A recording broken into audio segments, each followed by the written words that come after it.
ನಾನು ಒಪ್ಕೊಂಡಿದ್ದೇನೆ ಅಂದರೆ ಈ ಫುಟ್ಪಾತ್ಗೆ ಒಂದು ಹೊಸ ಪಾಲಿಸಿ ತರಬೇಕು ಅಂತ.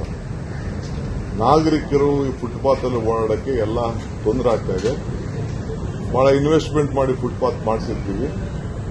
ಅಲ್ಲೆಲ್ಲ ಕೂಡ ಈ ಸ್ಟ್ರೀಟ್ ವೆಂಡರ್ಸ್ ಎಲ್ಲ ಕೂಡ ಗಾಡಿಗಳು ನಿಲ್ಸ್ಕೊಳ್ಳೋದು, ವ್ಯಾಪಾರ ಮಾಡೋದು ಈ ರೀತಿ ಆಗ್ತಾ ಇದೆ.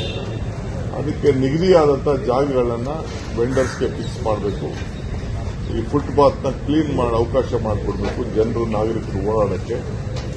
ಇವರು ಸ್ವಂತ ಯಾರೋ ಒಬ್ಬರು ವ್ಯಾಪಾರಕ್ಕೋಸ್ಕರ ಇಡೀ ಆ ಫುಟ್ಪಾತೆ ಓಡಾಡೋಕ್ಕಾಗದೆ ತಿರ್ಗಾ ರೋಡ್ಗೆ ಬರೋದು ಇವೆಲ್ಲ ಆಗ್ತಾ ಇದೆ. ಇದನ್ನು ನಿಲ್ಲಿಸಬೇಕು ಅಂತೇಳಿ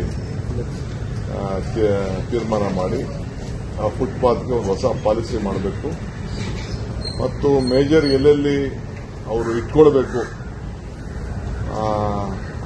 ವೆಂಡಿಂಗ್ ಮಿಷಿನ್ಗಳನ್ನ, ಅಲ್ಲಿ ಅವ್ರು ವ್ಯಾಪಾರ ಮಾಡಬೇಕು ಅನ್ನೋದನ್ನ ರಸ್ತೆಗಳನ್ನು ನಿಗದಿ ಮಾಡಬೇಕು ಅಂತ. ಬೇರೆ ಕಡೆ ಎಲ್ಲ ತೆಗಿತಾ ಇದ್ದೀವಿ. ನಾವು ಅನೌನ್ಸ್ ಮಾಡ್ತೀವಿ, ಇಂಥ ರೋಡಲ್ಲಿ ಯಾರು ಫುಟ್ಪಾತ್ ಇಟ್ಕೊಳ್ಳೋಂಗಿಲ್ಲ ಅನ್ನೋದನ್ನು ತೀರ್ಮಾನ ಮಾಡ್ತೀವಿ. ಕೆಲವು ಸೈಡ್ ರೋಡಲ್ಲಿ ಇಟ್ಕೊಳ್ಳೋಕ್ಕೆ ಯಾರು ರಿಜಿಸ್ಟರ್ ಮಾಡ್ಕೊಂಡಿದ್ದಾರೋ ಅವ್ರಿಗೆ ಅವಕಾಶ ಕೊಡ್ತೀವಿ. ಅದು ಬಿಟ್ಟು ಮಿಕ್ಕಿದ್ದೆಲ್ಲ ತೆಗೆಸಲಿಕ್ಕೆ ಎಲ್ಲ ಶಾಸಕರು ಒಗ್ಗಟ್ಟಿನಿಂದ ಅಭಿಪ್ರಾಯ ವ್ಯಕ್ತಪಡಿಸಿ ನನಗೆ ಇದನ್ನ ಜವಾಬ್ದಾರಿಯನ್ನು ಕೊಟ್ಟಿದ್ದಾರೆ. ಆಮೇಲೆ ಎಲ್ಲ ಫ್ಲೆಕ್ಸ್ಗಳು ನಾವು ಎಷ್ಟೇ ಹೇಳಿದ್ರು ಕೂಡ ಫ್ಲೆಕ್ಸು ಆಗ್ತಾನೆ ಇದ್ದಾರೆ. ಎಲ್ಲ ಪಾರ್ಟಿಯವರು ಆಗ್ತಾ ಇದ್ದಾರೆ, ನಮ್ಮ ಪಾರ್ಟಿಯವರು ಆಗ್ತಾ ಇದ್ದಾರೆ, ಎಲ್ಲ ಶಿಷ್ಯಕೋಟಿಗಳು ಆಗ್ತಾರೆ.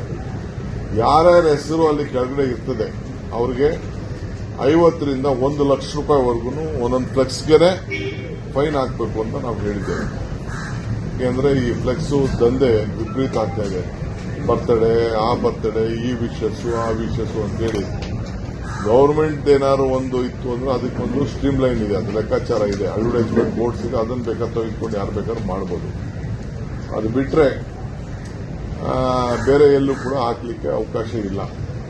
So flex